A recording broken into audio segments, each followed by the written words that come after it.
Yeah. You always say at the end, you've been standing up there. Okay. What's up, everybody, and welcome back to the Wheels Fall Off podcast. I am your host, Candace, also known as Spice from SpiceLifeTv, and this is my beautiful husband and co-host, Creed. What's up, baby? Hey, babe. What's up, world? This is Creed. This is the podcast where we talk about relationships and reentry, particularly as it pertains to incarcerated individuals and their families. And why is that, babe? Because I did 23 and a half years in prison for a crime I didn't commit, and throughout that whole process, you was with me, baby. That's right, and we did that to the Wheels Fall Off, and we're going to keep doing that to the Wheels Fall Off. Let's roll. Let's roll. So let's get this show started, and we're going to do that by doing our Ice Grills. Ice Grill. Let's get it cracking. Ice Grills is where you guys ask us questions specifically to our incarcerated history, and we answer those questions. And so this one has been a hot question. I've gotten this a few times. And the question was directed to me. And the question was, Spice, did you send in nudes? You're damn right. She did. Let me say. Oh, she did. It took a long time for me to get there. It did. Years. It did. The thought of people going through the mail already was weird, but going through all of my pictures, this was back in, mind you, this was back in the day. So it was before people were sending dick pics and nudes and all that. Like, you weren't doing that. Yeah. You just were not doing that then. So it took me a while for him to convince me to do that. Yeah, it took you how long? I mean, honestly, when I started from the time I started asking you to when you actually did it, it might have been some years. It might have been between 3 to 5 years. I would err on 5. I would think honestly. So too, because I was just, y'all, I don't know if they really understand how much of a square I was. Like, I was just such a church girl. Square as a pool table, twice as green. Okay. Such a church girl. And I mean, that was just not something that I would do. For one, I'm not even supposed to be talking about sex because I'm waiting till I get married. For two, sending it through the mail so other people can see me? Well, here's the thing that we talked about. I don't know if you remember. Like, just because somebody in the prison worked in the mailroom didn't mean they weren't going to be working in the visitor room that weekend. Exactly. So they might have seen your picture and be like, oh. And I mean, I told you the time that kind of happened when I got caught bringing in the picture. So you see, I had graduated to that. But no, the first time I did it, was I had taken a few pictures of him just for myself. It was just kind of like in a mirror, and I took them, and they were very, very mild. But then my cousins and I, we used to go away because we all used to be really close, and we'd go away to the ocean a few times once a year.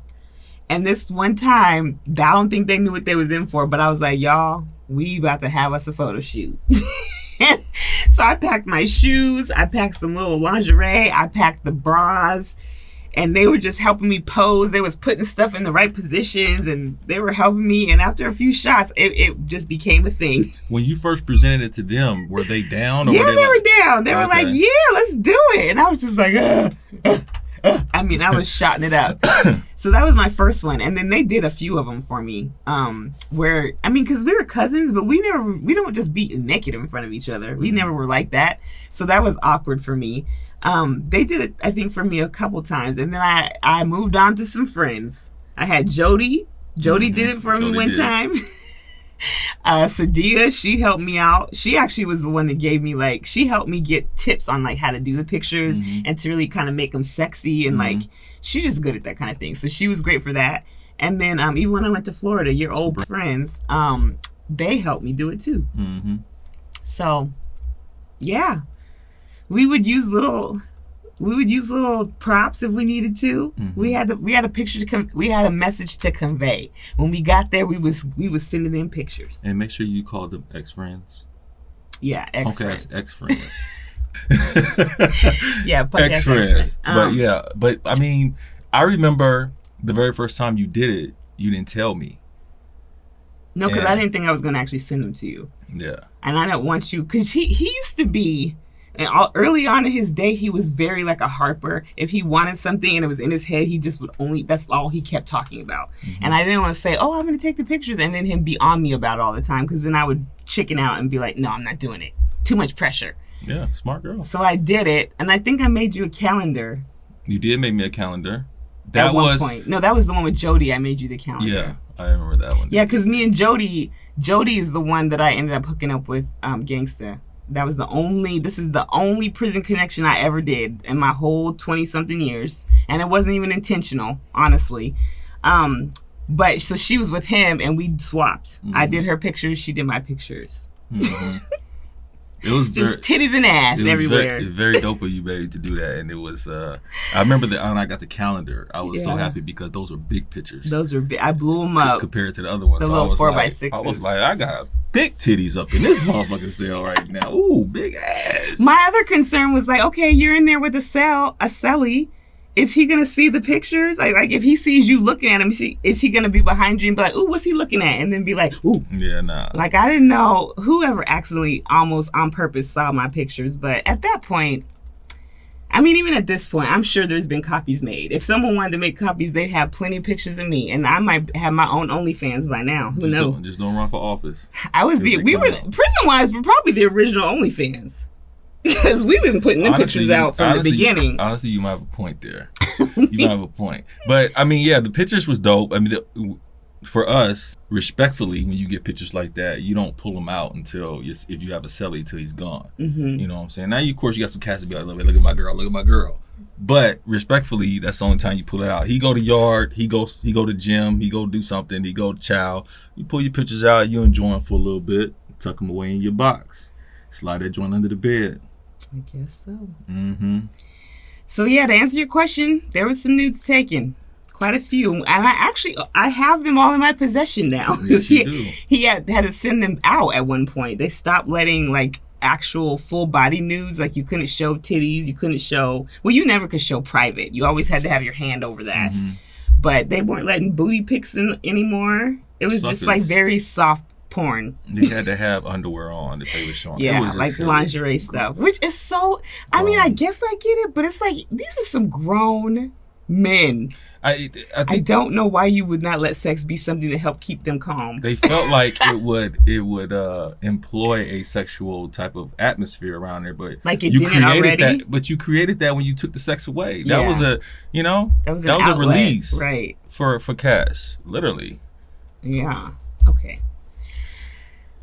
Anyway, moving on. The people want to know. No, they didn't want to know that. Did y'all want to know? Send a comment. Say Let us know if you want to know. Say no, you didn't. Moving on to the next segment of the show. I see this is going to be one of those, huh? You just going to act up today? It's Friday and he acting like he ain't got no job. Tell him again. It's Friday. That's why I'm and acting he acting like he ain't got no job. Listen, I done tapped into my reserves. Did you? Because I need to tap because your girl is tie red. Tie red, huh? Tie red. Telling people, you know how tired I am. I thought it was a whole day gone this morning. This morning, I feel so bad for this brother. He woke up. He woke up like around his normal time, so I'm thinking he's getting ready to go. And I was like, all right, babe, have a good day. Love you. He was like, love you? I ain't going nowhere. I'm going back to bed. It's Saturday. And I was like, no, it's not. No, you didn't. You said, it is? I was like, yeah. And I heard you do some shuffling. And what did you do, grab your phone? Yeah, because I was like, did I miss a whole day? Because I could not remember Friday. Like, I did not remember. This is like 4:30 in the morning, by the way. So I'm like, what?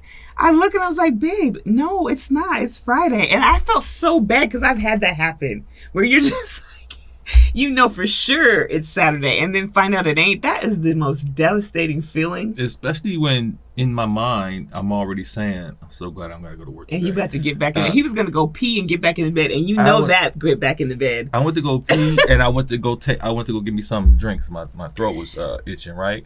So when I had bent that corner, I was going to the kitchen to get me something to drink, and you was like, love you. And I was just like, yeah, because I thought you were leaving and not going to say bye. So I thought you thought I was still asleep. So I was like, love you. Mm-mm. You were like, I ain't going nowhere. It's Saturday. I'm like, I had to sit in that. I know. I mean, 10 hours. He got so quiet. I mean, he's already quiet in the morning, but it got quiet. And I was like, I'm so sorry. Because I knew that hurt him. The world don't feel sorry for me. They're like, they're laughing at everything. Like, listen. I knew that hurt your soul. It really did. It really did. So that's tired when you just skip a day. Yeah. You just get to the weekend. He skipped the whole day. With nobody's permission. It ain't no holiday. You can't do that. Let's just haul it. All right, so the next segment we do is our highlight and heartbreaks. And go ahead, start. What's your highlight? Or do you have a heartbreak? Or both? Honestly, there was an opportunity for me to be able to enlist in a position that would help people as far as reintegration and whatnot directly. Yeah. And I spent a whole month after going down to see these people and them talk to me about this position, and spent a whole month waiting for them to get back at me. And I was getting word that I was like the number one guy and all that. And then, lo and behold, I get a call from them a month after the interview saying they couldn't move forward with the process. And there was no clarification, but the writing's on the wall, my history, my past and whatnot. And so that kind of got me down a little bit, just in the instance that, number one, I really wanted it. Number two, it's a passion for me. And then number three, I really, really just felt like motherfucking DLC got me again. And it ate me up, right? Because as well as I do, we discussed this years ago. Would I be able to do something like that? And come back and do that because of all the time I did and all the bullshit motherfucker went through when he was locked up. Would I want to return to the scene of the crimes, so to speak, right, and be involved in that? And I was like, I remember 2 decades ago, I was like, hell no. And then now I'm just like, absolutely, there's cats in there that need our experience and whatnot. And I really wanted to do that, and it fell through. It got me down, but I let it get me down for a good 8 hours. And then from then on, I've just been kind of even keeled about it. It's disappointing, but it doesn't stop me. And a no, it just means you're just closer to a yes eventually. So it is what it is. But yeah, I had a lot of backing, had a lot of support for that. Yeah, you did. It just didn't happen. So that was a little heartbreak. But as with anything, they try to knock the motherfucker down, but I'm still standing. You are. And I'm so proud of how you handled that. Like, from the time the interview happened all the way up to waiting it out, putting things down that you normally don't put down, sacrificing things, doing extra things, all of that. You handled that so well. Even when you found out the denial, I was very pleased at how you okay, this is what it is. Fuck them. One more time, fuck them again. But you gonna make them keep having to tell you no, because you were the top applicant. That was from the HR's mouth. So we know that the only reason somebody saw your name that might have known you or might have not have, or did a little research that they didn't really like, that's one person we're worried about. And the thing about it is, they can stop it all they want. They can try to stop it all they want to, but if that's what God wants for you, we'll be back. Yeah, 100%. There's going to be other opportunities. And honestly, I feel that it's not all for naught, because that interview process is still talked about, number one. And there's people that can vouch for at least, that they can vouch for those recommendation letters that I got. My baby has some amazing recommendation letters. Recommendation letters. I mean, they were such amazing recommendation letters that even that was something that they said specifically about you in the whole process. But I mean, that's such a testimony to you, not only of all of the things that you've accomplished since you've been out, but then now people that you had no connection with while you were inside, your current or one of your most recent bosses, everything he said about you and to the detail of why you would be perfect for that job. Like, we know that was them doing what they do. 100%. And they have not stopped us ever, so they won't start now. Yeah. So I mean, that was a heartbreak. That was a mild one, but it definitely was something I had to get over, because anytime I put my all into something, I seem to be successful, and that was something that just didn't pan out right now. So right now, I was just like, damn. But just for now, I'm good though. Good. I'm handling it. You're better than good. You're my man. See, you alright. You don't want to get red on your mouth. I don't know. So, what about you? I actually have a highlight. Highlight? Yeah, I want to share this highlight. We have the most amazing dog. Munchie is just one of those dogs. Like, I know he's amazing, so I'm biased because I'm his mommy and I love him to death and he loves me to death. That's one thing we know for sure. He don't play about his mama. But I just love how much joy Munchie brings to other people, to strangers, to people we don't even know. But he's always bringing smiles to people. People have stopped me in the street, in their car. The other day I was telling Babe, I pull up to the light. This is always where the interaction happens, because Munchie always got his head out the window because he got to be free. His head's always out the window just a panting. And people love a dog's head out the window. I didn't realize that, but apparently they do. Mm-hmm. And a Rot is like the dog. The dog. So he'll be panting, have his head out, and this man pulls up, and he's, I see him kind of smiling at Munchie, making little faces at Munchie, because people do that. They'll be like, making faces like the dog is going to be like, that's funny. And the dog's looking at him like this.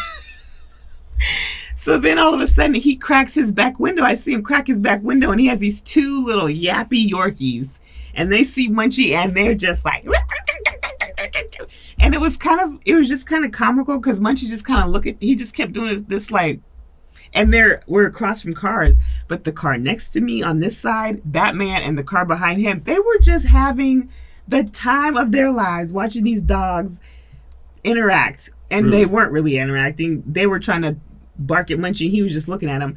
But everywhere I go, Munchie is always the, oh my God, your dog. And I just love that he makes people so happy. It's crazy that you're right, he does do that. He's special because he has the ability to make people smile and be like, go outside and stuff, be like, oh my God. Yeah. But at the same time, have the ability to make them scared to death, because every time we go somewhere, people choose another route or the other side. They'll cross the street. So he has the ability to do both. I don't know how he does it, but he does. He's my I just love that dog. Yeah, Fathead, he good. He's a good dog. He's a good addition for us. Mm-hmm. I think he perfectly fits our situation, and I think he completes our little situation too. Yeah. But that's my boy, my Munchie boo. Yeah, that's my guy. Mm-hmm. He makes me sick.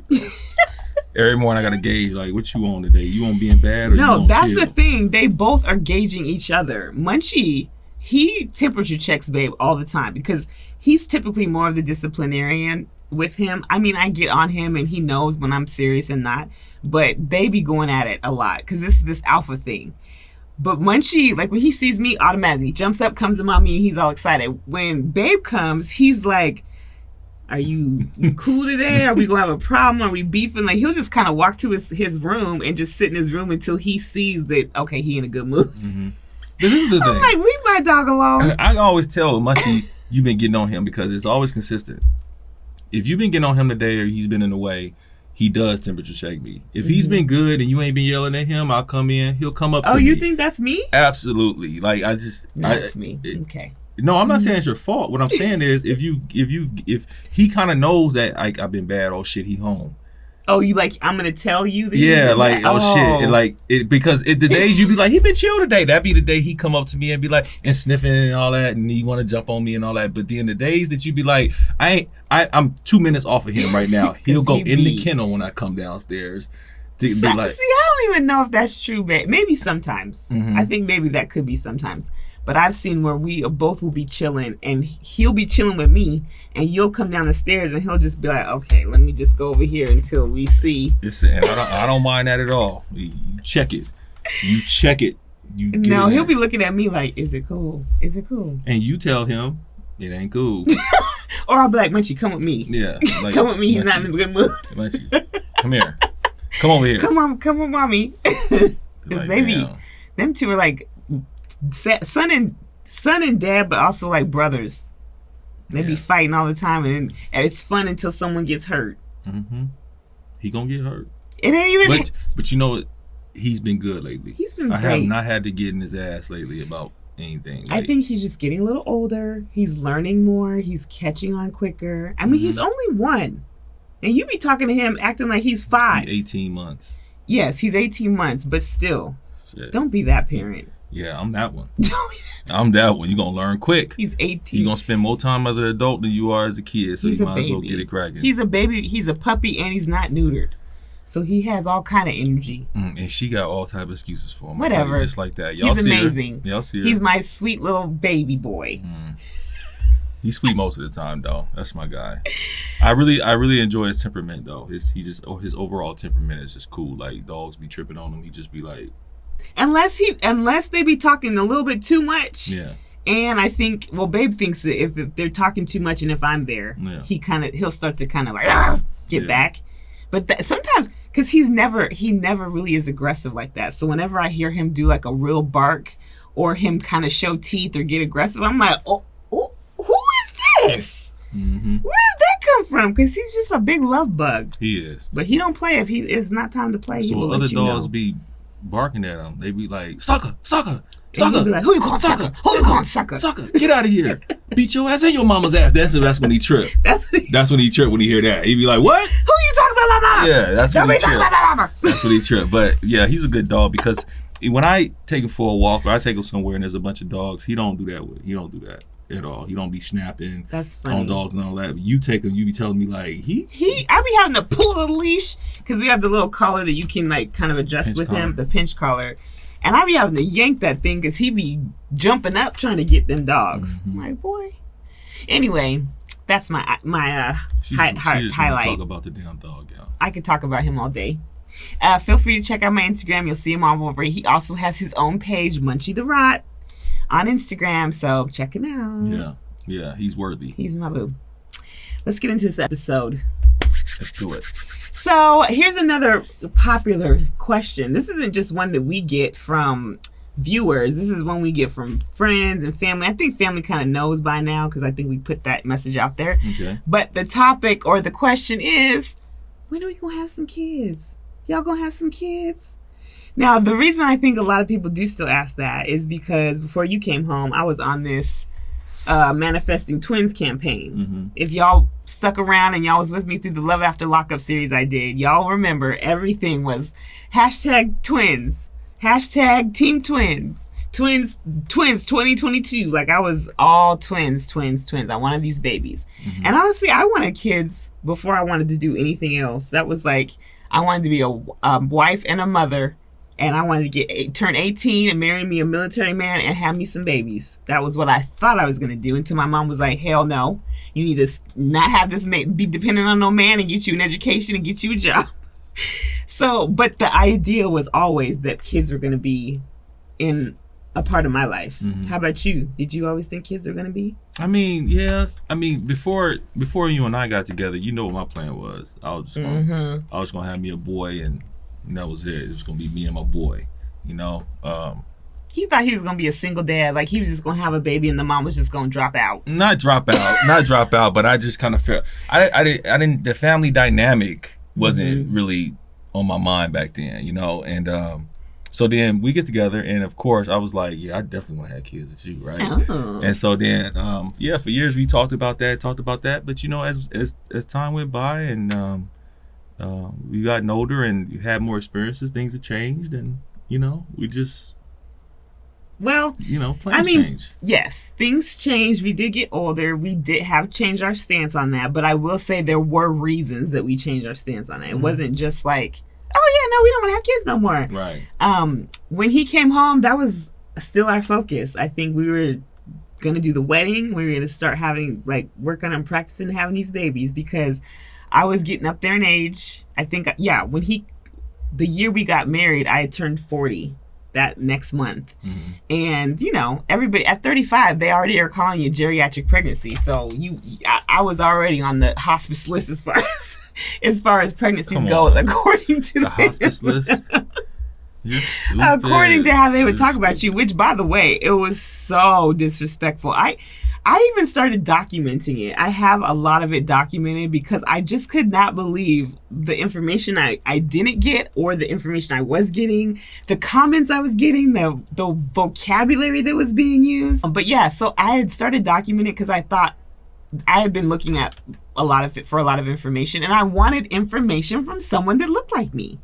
And I could not find it. Every time I would search, it would be some blonde and she's telling us this and that and this and that. And I'm like, okay, let me find someone. And there just wasn't. So I did start to document it. But I will say it got a little difficult because one thing that I found out pretty quickly before actually when you were going to work release, because I think that's when I stopped my birth control. I had stopped my birth control like a year before because I was going to be cleansed out and be just ready for this. My womb was just going to be ready for this baby. And then, life happened and my body was like, you're 40. Did you know that you're already in perimenopause? Did you know that you have a low egg count? Didn't know that. Had no idea about that. Didn't even know that was like really a thing that people were going through. So it didn't mean that we couldn't have a baby. It just meant it was going to be harder and we would have to probably try some other, what's the word? Avenues. Yeah.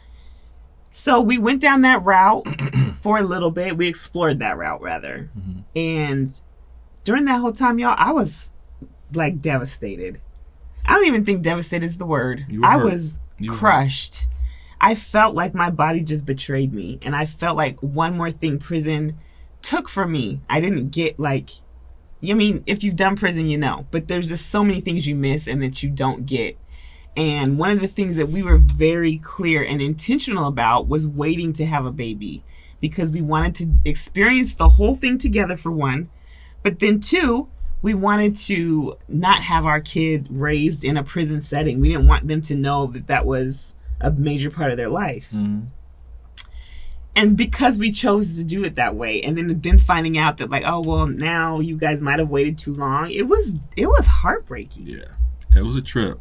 It was definitely something I had to think through and live through every day. And it's to the point that I don't think either one of us is like completely over that part of it, the disappointing part of that.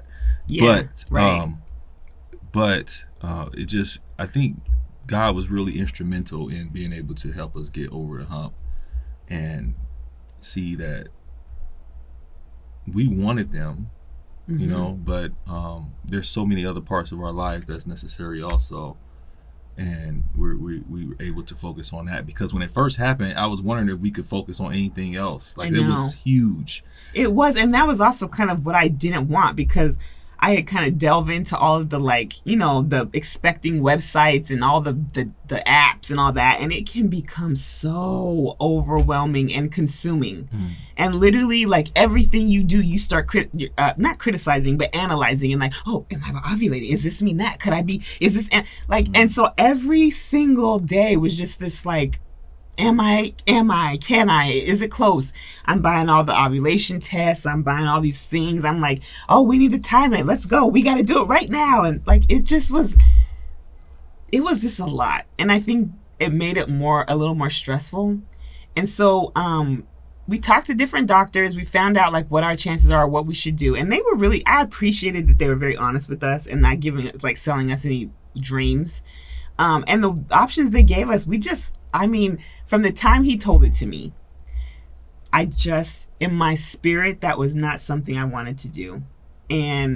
But I was willing to do it if it was something he needed me to do. And that was going to be kind of hard.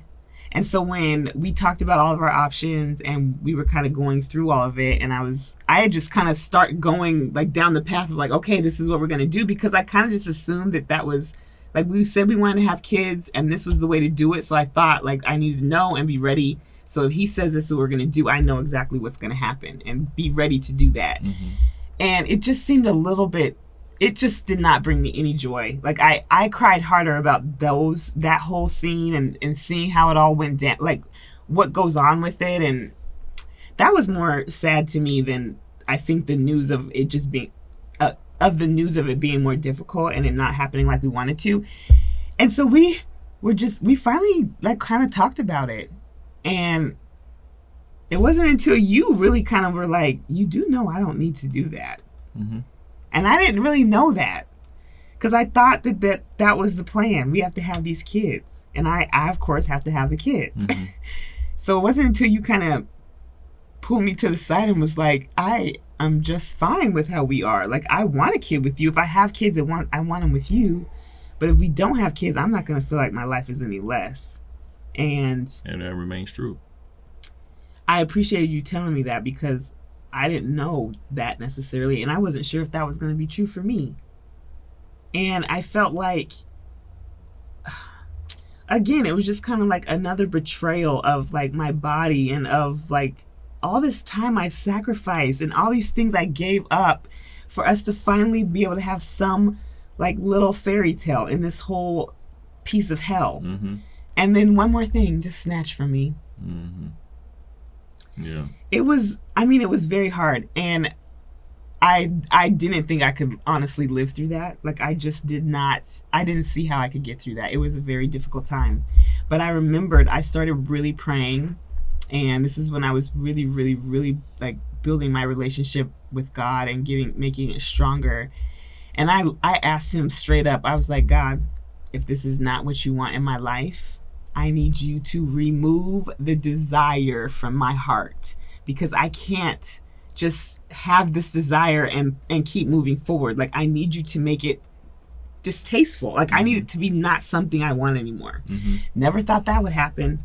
But when I tell you, these are one of the reasons I know God is real, because I can tell you, because I know how bad I wanted babies. Mm-hmm. I I know how bad I was obsessed with pregnancy.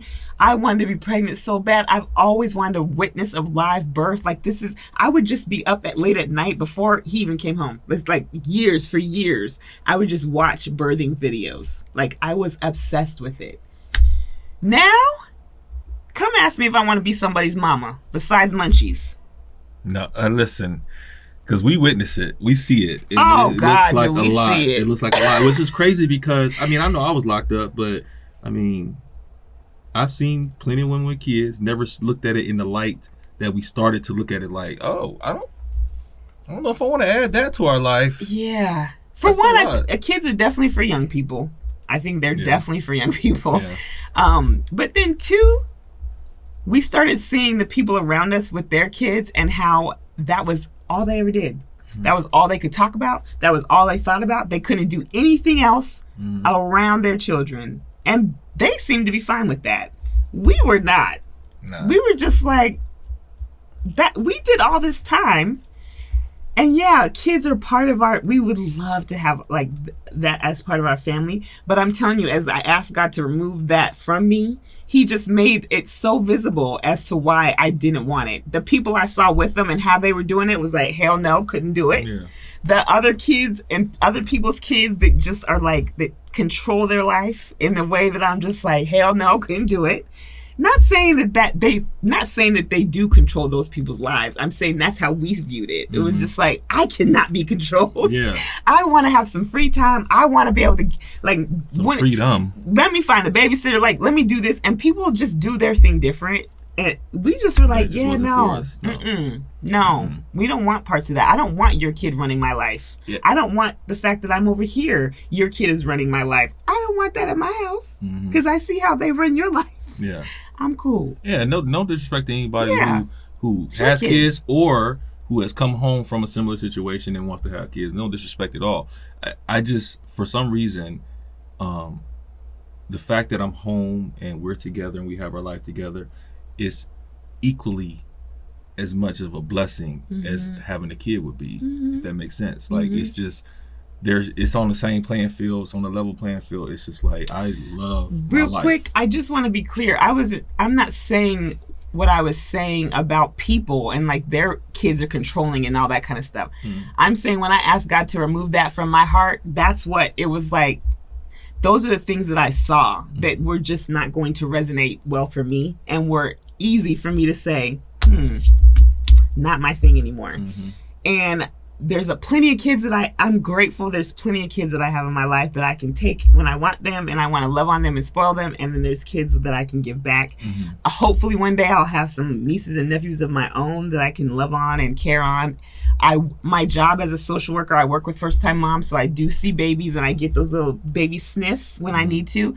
But yeah, we still talk about, like, when I see parents doing things with their kids as they're like growing older, and I'm just like, I used to dream about that. Like, I wanted a kid to have your little face so I could just bite it and kiss it all day long. Like, I just know that I knew that little boy was going to have me wrapped around his finger, and I thought he was going to be so funny, and the things that he would, like, the little things he would say and come and do, and I'm sure all the things that our friends are loving about their kids. But we also see the stuff that they hate about their kids that they'll never say. And we can just say, that is not our life. Yeah, what do we say now? We see something, the first thing we say is, couldn't be me. Couldn't be me. That could not be me. I couldn't do it. When people are like, so what are you about to go do? And we were like, nothing. Yeah. Yeah. Like when we go home, that's it. That's it. We ain't got to put nobody to bed. Ain't nobody calling my name. I ain't got to worry about someone's attitude. I ain't got to feed nobody. When I eat my food, it's hot every time. I have to it's just such a different life when you're at 40 years old. You got a little bit of money now. You ain't poor. And you have this freedom to just be with your partner and live. It's a lot of fun. It is. And then it's right now, it's Friday, right? So with us, it's like Friday, the weekend's here. Mm-hmm. With some parents, it's like, it's Friday, this one punk ass kid is going to ask me to stay up late, and I'm tired, and I don't want him to stay up late. But his mama going to be like, let him stay up late. That's the type of, I wouldn't want to go through today. It couldn't be me today. Especially when you came home the way you came home today, and we're at the end of your rope, just exhausted. Imagine, you see how Munchie sometimes we want your attention, and we can be like, Munchie, go sit down. Mm-hmm. What little kid you know? We don't know any kids that, for one, listen to their parents, and two, that will go and sit down. Yeah, because sometimes I feel like, you remember next Friday when Debo yelled at that Chihuahua? He God, you little... that's what I might do to my kid, the way I felt when I came home. I don't need to be doing that. No, I ain't with that life. So, but yeah, it's Friday. I want to come home. I want to chill with my lady. Mm-hmm. You know what I'm saying? Pet my dog. I want to have a drink. That's another thing. You know what I'm saying? When you got the kids and whatnot, you can't drink like you want to. You can't indulge in other extracurricular activities like you want to. You got to just be like, okay, I can't go there. Yeah. I don't know. I mean, like I said, here's the other thing. It also, too, sometimes I felt like when I started to feel good about not wanting kids, and it was like, yeah, hell yeah, we don't have these kids. I kind of felt guilty because I would see our friends or family members that did have kids, and they're just they look so miserable all the time. Mm-hmm.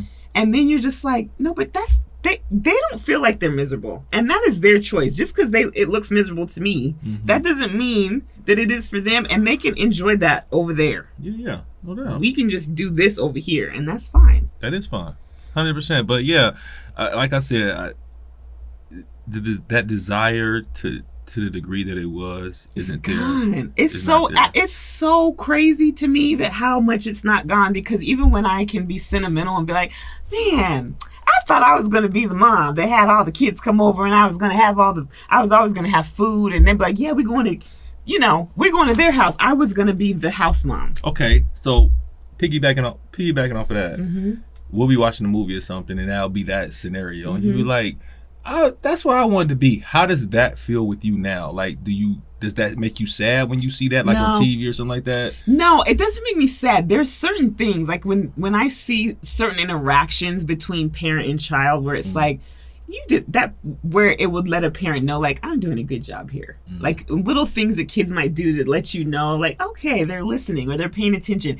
Those moments that I see, now those ones are kind of I'll never have that. Yeah. I'll never know what that feels like from my child to look at me and I can see this is what you did, or this is the work you've done. But at the same time, babe, I'm very blessed that I have so many different avenues that I do get to see my imprint. Yeah. My job is a big one. My friends, my families. I mean, I have plenty of space to do it. And I do see where I already do make my imprint. I have people always telling me, I would never have done that without you. So while I'm not officially someone's biological mother, I definitely feel like I mother. Yeah. I mother all the time. That's just in me. I'm a nurturer. I take care. I just do that. And you don't have to be mine for me to do it.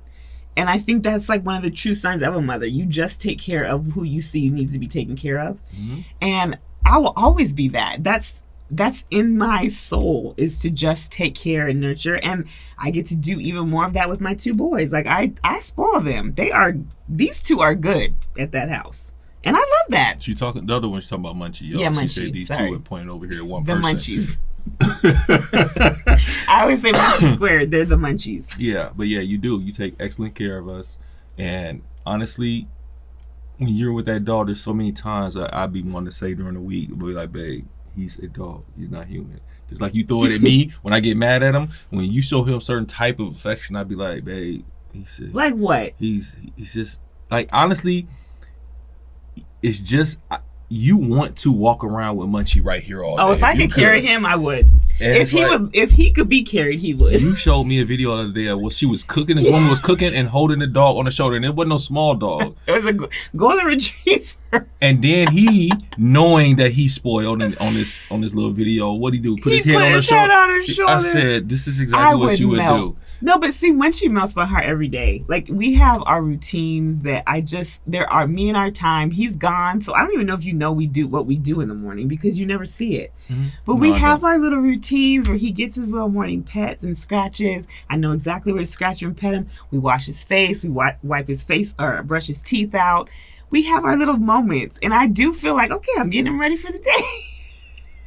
And then it's like, Munchie, go sit down. You're fine. Go sit down some motherfucking where. Because he follows me around. Like I am his service animal. Munchie's crazy. Because his ass, in the morning time, like as he's gotten older, he used to come, and I come down in the morning. 9 times out of 10, he got in his kennel in the night. He don't have to sleep in his kennel, but he'll just go in there. And so then when I come down, he used to just come out the kennel, and then, now he just lays there. Mm-hmm. He'll look at me. Sometimes he be turned to the wall, but he be like this because he's tired, like he's trying to wake up. So I leave him. It's not till I put them fucking socks on. When I sit down and put my socks on, here he comes. He has to stop me every morning and put my socks on. Then from that moment on, that's when we do our routine in the morning, which is me to wipe his face and give him his morning chews. Yes, chews, and let him go outside and everything. But he, throughout that whole time I'm getting ready, is on me. He follows me in the furnace room, the bathroom, behind the bar. He is everywhere with me. Yeah, he is he latches, that's for sure. Yeah, he is a latcher. But back to our original point is that I be seeing like the way you baby him, and I be like, and I don't say anything. I just let you do your thing because he does say stuff. He sucks his teeth. He makes comments. He rolls his eyes. I do that. He gets an attitude if I'm giving him too much attention. I roll him hard too. Oh, God forbid. Because this is the thing. Munchie is like any kid. If he sees his parents hugging or showing affection, he comes and is like, I want some of that too. Yes. And he gets an attitude. You damn right. I'm just like, of course he's going to want to be in on this. He don't have to be in on everything. Sometimes on certain days, we got to send his ass outside just to have a conversation. That's true. He do be sometimes. But other times, he's just like, give me a little snuggle. Let me get a little snuggle. Let me get some of that snuggle. Damn snuggle. And God forbid, I'm rubbing Babe, and then here come Munchie, and I accidentally just go and do this to Munchie. Oh, you would have thought I might as well have cheated. Second comment, comment if you wouldn't feel the same way. She took her hands off of me to rub the dog. First of all, I damn near rubbed you. You cannot. I don't care if you've been rubbing me for an hour. You can't stop rubbing me to rub the dog. I was going to rub you raw. But I've been rubbing you I always am rubbing him. You cannot stop. It's constant rubbing of that man. You better let 5 minutes last between rubs or something. You can't go like this and just be like, oh, and then come rub him. It doesn't matter if you've been rubbing me for an hour. I'm like, are you okay? He has a whole attitude. Okay. Okay. Anyway, so to go back to the original question, we gave ourselves until 42. We were going to just try the good old hearty way till 42 to see if it happened. And if it happened, great. And if it didn't happen, then we knew that was not for us. And we were going to just lock that ship up. Mm-hmm. The ship has been locked up. It has been locked up. Your girl turned 42. There is no baby. Will there be a baby? Most likely never. Because we're taking precautions to make sure that don't happen. Mm-hmm. But the thing is, I didn't want no whoopsie at 52. Yeah, that wouldn't be good. That's not good. If we can't do it now at our old age, we damn sure can't have no whoopsies later on. Mm-hmm. But that whole process, we came to this conclusion, this decision, with it wasn't just us. God was involved in it too. Yeah, absolutely. So it was easy to confirm and have conviction on certain decisions because you knew, like you said, when you turned 42, and you got there, and it was like, okay, God, because we had put it in His hands. We told Him exactly what we wanted, and He said, "That's not what I want for you guys." And we were able to easily accept it and move on. There's so much more that God got planned for us. So much, and I'm telling y'all, I know that there's gonna be times where I'm gonna be like, dang, there are gonna be times through my life where I'm gonna just kind of probably feel sad that we never got that piece. Because for one, I think we would have made beautiful babies, and they probably would have been absolutely amazing humans. But I also think about the fact that maybe I wouldn't have been the best mom. I mean, you see all the stuff I'm unpacking with my family, my life, my family, my parents, all that stuff I'm unpacking still to this day. Mm-hmm.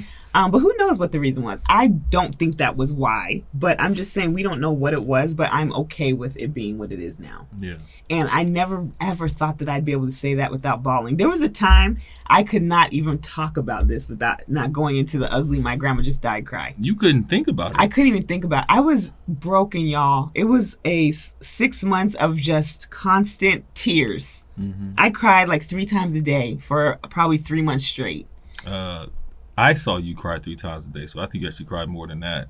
Because, I mean, I'd be at work and shit, but... Yeah, it was a hard thing for me. It was just really hard. And so for me to be here now, a year, 2 years later, and just be in such a different headspace. Yeah. And we check in with each other often about it when we were still, determining, which I really appreciated, because I kind of was, when I started feeling myself being more and more like, no, I don't really want that. I was not afraid, but just hesitant, like, okay, how is he feeling about this? And I don't want him to just say what he thinks I want, mm-hmm. or what's going to make me feel good. So I think the conversations we had were pretty raw and real, and you were pretty honest with me. And honestly, yeah, the only part of the conversation was I didn't want to come across as if I was relieved not to have kids, or that I'm just like, cool, like, mm-hmm. It wasn't like that. It mm-hmm. was literally like God showed me so much. And remember, we actually prayed for him to replace that feeling. And mm-hmm. I think that's what he did, mm-hmm. With careers and other goals that we want to have. And Munchie. And Munchie, mm-hmm. and goals that we have for our marriage and whatnot. He replaced that desire to see those other things come into fruition. And I'm totally fine with it. I mean, and we even have sat back and be like, okay, so if we're on this trajectory and this is what we're trying to do, where would we have fit a kid in that? Mm-hmm. Like, we could not do what we're on our way to be doing mm-hmm. with, I mean, of course, we'd have made it happen. And if it happens now, we'd make it work, and we'd probably have to adjust. But the way we're trying to grind this thing and doing this, that would have been impossible to be great parents with a child, a baby. Right. And be doing this. Right. Like, it just would not have worked. So we would have had to give this part up too, mm-hmm. Mm-hmm. So, I mean, who knows? I don't know what God has for us, but that's the most exciting part. That is the most exciting part for me. Is like every time something doesn't work out, all that means is that that's room for something to work out for me. Sure. I just get so excited. Like, I told Babe that about the job with the position he was telling you about. It was just like, okay, so that means that wasn't it. So what is it? Yeah, Let's wait for what is it. And if I was excited about that, wait till you see what you about to get. Yeah, for sure. That's how I look at it. I know he's got me. Like, God's shown me so many times that he's got me that I can't deny that. Mm-hmm. And I'm so confident in it that it's like, okay, what you got, God? Let's roll. Let's see what's up. I ain't gonna lie. It was like last month sometime, I was thinking to myself, I was like, I would not be wanting to go shell out no goddamn money for no school clothes. School clothes. Like even Yaz was saying they got to pay for their sports, everything they're paying for these kids, feeding the kids. You see how much our grocery bill went up with just us. Well, yeah. First of all, not only the food, but you're telling me they gotta pay for all their sports now, and I gotta pay for that too. We did that though. I mean, we had to pay for sports. Never pay for no sports. Well, never.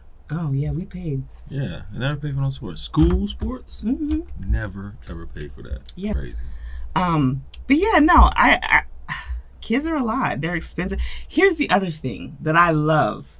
I love being able to help the kids that we do have in our lives. Like when they do need money for their trip, and we can just be the fun. My goal is to be rich auntie that could just bail you out on anything. Like, you want to go? Where you want to go? Come ask me. Mm-hmm, mm-hmm. That's where I'm trying to get to the status where if mommy says no, you come as Auntie Candy, I got you. And it's not even something I got to think about. Like, what you need? Yeah. I want to just be the fun, rich auntie that spoils them, takes them, drops them off. Yeah, I hear you on that. That's what I want to be. Honestly, for me, if you didn't hear your mama say no, you can come to me and get another one. And I can reiterate it, no. Okay, well, they know they'll come to me. Yeah, they will. But we've had opportunities with some of the kids in our lives to help with school things and trips and just different things. And I love having that. Mm-hmm. I love that. It is dope. Mm-hmm. But in essence, it all just says to me that, and this is what I tell you all the time, is that like I really mean you're enough.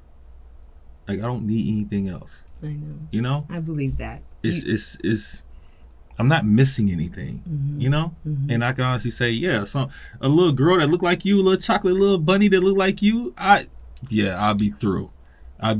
But at the same time, I'm not missing it on a daily basis. It's just not. It's not. And I'm really grateful for that. Like, I'm glad that you fill me up in so many spots that where we are missing things that I have so much fullness over here that it's not like it's where I'm feeling a loss. Yeah. You know? It's like genuine love. It's very much genuine love. And the thing about it is this is what we were doing all of it for, is me and you. And we always said that even with the kids, we wanted to make sure that me and you stayed super tight, connected. Mm-hmm. Always, it just be the priority. Mm-hmm. And now it's like we can just do that and not have no guilt behind it and just go 100% just hard for the two of us. Yeah. And I think that's dope. Yeah. I'm so excited to do it with you. Or you're a great partner to do it with. This whole time you've been 100% with like how you feel. You told me how you felt. I haven't had to worry or guess. And I never had to feel like I wasn't enough, which I really appreciate that because I know women who've gone through this that have felt that. And I never had to feel like what's my husband's judging me or he wants to leave me or he regrets me, or you never made me feel bad about my body not working the way we thought it was going to. And I never looked at it like that. I just, the thing is, I know that you know that I know you're enough, right? Mm-hmm. But I keep telling you not because I think that you forget. I just make sure that is a part of our conversation. Mm-hmm. That's all. Just like I love you. I know you know I love you, but I'm going to make sure that's part of our conversation on a daily basis. So when it comes to that, like, you just need to make sure that you remember that I know and feel that you are so much more than what any other addition to the family could offer. Thanks, so babe. Everything else is just a bonus. You know? You see how he does me, y'all? He's so good to me. I love him so much. You crazy. I love you. I know, Pookie. You're the best. I really do mean that. Like, you are just, you're definitely a huge part of why this has been such an easy transition for me. Mm-hmm. And even though I was not ready for Munchie, I was not ready for a dog. I can't see my life without him. And I get that now with parents when you're like, why do you want that kid? And you're just like, they can't see their lives without those kids. Mm-hmm. And I'm glad that for them, for that. And I'm glad for what we got. We got it. We got it good, I think. We got it pretty good. House much you can run around in or up down the stairs. Just run. We were all considering around getting another one, but we got to get a bigger house before we can get 2 Munchies. Yeah. We can't have 200-pound dogs running around the house. 110-pound dogs running around the house. We got a long basement, right? So our basement is long, so he can run. Candace throw balls and not toys that and long. Stuff. But I'm surprised he can get a running start. Like, yeah. he can run, right? When he runs through that wall, I'm surprised he ain't ran through that wall yet. I'm about to say, 2 dogs doing that? Yeah. Oh, my God. And the hair? Oh, no. So, anyway, that was the question of the day. The topic is, are we going to have children? The answer is emphatically no. No babies over this way. But, we never know. At least no biological babies. I don't know if God will ever just drop one on our doorstep, but that would probably be what has to happen. This is us. Exactly. That would be what has to happen for that to happen. But anyway. Yeah. That's where we are with it. Yeah. If it happens, it happens. If it don't, it don't. That's where we're at. But we're looking forward to whatever does happen and all the kids that do come into our lives that we can also give back. Because that's always the best part. Spoil them up, love them up, send them on home. It's going to be so good walking in the house tonight and not here. This is the thing. And it's not to brag. It's kind of the same way people with kids do. Because, people with kids, all they do is talk about these kids. Mm-hmm. And all I'm about to do is talk about why we don't have kids and what we do without having kids. But like the other night, we've talked about this a few times. We will be it'll be 8 o'clock at night, and we can just say, let's go get us a massage. And we got our little spot. Go get us a foot massage for an hour, and follow that by a 60-minute full body massage. And it'd be 10 o'clock on a Tuesday. Mm-hmm. And we ain't got nothing else to do. Ain't got nobody. We ain't got to put nobody to bed. We ain't got to worry about no diapers being changed. We can go at 2 a.m. and get us some Sherry's pie. Be fat asses at 2 a.m. and get up and go get some pie. 100%. We can do whatever we want. And that's the fun part. It's like, we have not been able to do that for so many years. We couldn't do anything, just the normal stuff. And so now, just to be like, you want to go to California? Yeah. Let's go to California for the day. Like, we can do what we want to do. 100%. That's fun. And then, like, we go places, and, like, say when we're traveling, and then you're in the airport, you see, like, the parents waiting with the kids, and you're just like... Not our problem. No, but then we end up getting stuck on the plane by those parents with all them daggone kids that they can't control. Yeah. It's so interesting, too, because we see people that look at us and like, oh, why aren't they having kids? All the parents think that we should be parents like them. And I think it's just because they need other people to be in the misery with them while they're in it. Like, we need y'all to be in this miserable cycle with us. That's what sometimes it seems like. But it's also like, when they're looking at us like, oh, they don't have the kids, and we're just looking at them like, oh, they got kids. 3. Yeah, y'all got kids. Y'all got 3 kids? Ooh. Y'all got 2 years apart? And here's one thing we haven't talked about. Like, we talked about how, like, what your Friday night's like, but tell them about how our Saturday morning is. With our kids. I mean, that is a beautiful thing, ain't it? It really is. It really is. Man. And let me tell you this. I should have added this to my highlight, because this new invention that we bought, we got us a bed jets. And so we bought one because I thought we would just be able to share it. And now we realize we both need our own, because I be cold, he be hot. Mine's on its way. We got us each these bed jets so that we can have our cool and hot whenever we want to in the beds. Ask when he got up out of this bed last weekend with his bed jet. And then want to try to tell me, like, oh, I'm going to be up by 9. 12:30 comes. Yeah, right. And he want to yawn like it's 7:15 in the morning. Yeah, right. Yeah, it was late. I slept in. Them like bed jets, y'all, get you a bed jet. If you can get you one, get you one. I highly recommend. Whew, it's game changer. The thing is, I had no idea, because a lot of times when I'm hot, it's up here. But that is just literally cooling off your feet. Which cools and it up cools off everything. So I'd be good. And then you introduced me to the heat, because I didn't even turn it on ever. It feels so good. And then I'm like, damn, this actually feels good. They have so many modes. Like, they have modes and they all have timers on them. So no matter what, it will automatically get shut off at a certain time. And you can adjust that. But when you get in a warm bed that's warm with air versus warm with like a heating blanket, it's a different thing. It feels different. It feels lighter.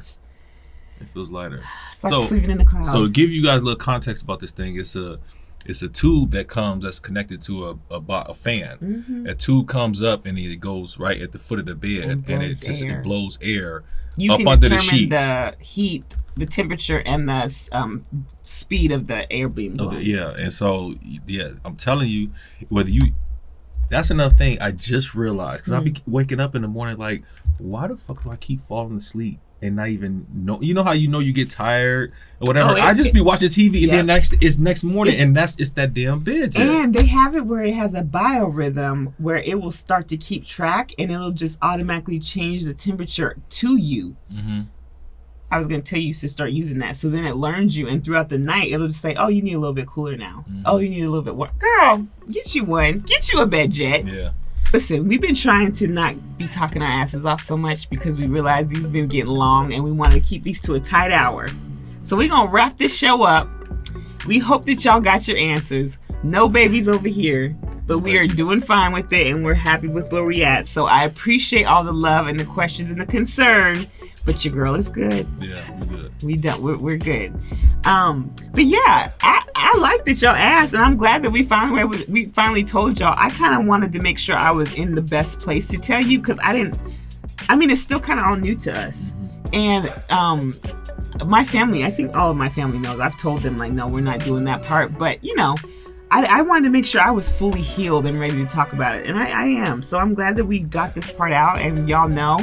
But yeah, it's going to be just me and Pookie till the wheels fall off with our munchie. Unless we get another one. We will. Eventually. Yeah, we're total rot people. So he's turned me into a rot mama. A rotty mom. But y'all, thank you so much for coming. Please come back. Stay black, stay blessed. Stay beautiful. Stay beautiful. And then make sure you are what they need to do. We were drinking water the other day. Make sure you be praying. Yeah. Make sure you be praying. I know it's hard to do, but just pray. He's listening and he's working for you. You don't even know it. So keep that going. And yeah, we'll be back next week. And treat people good in your interactions. For real, that's paramount. Be kind. Yeah. Love y'all. Love y'all. Peace. All right.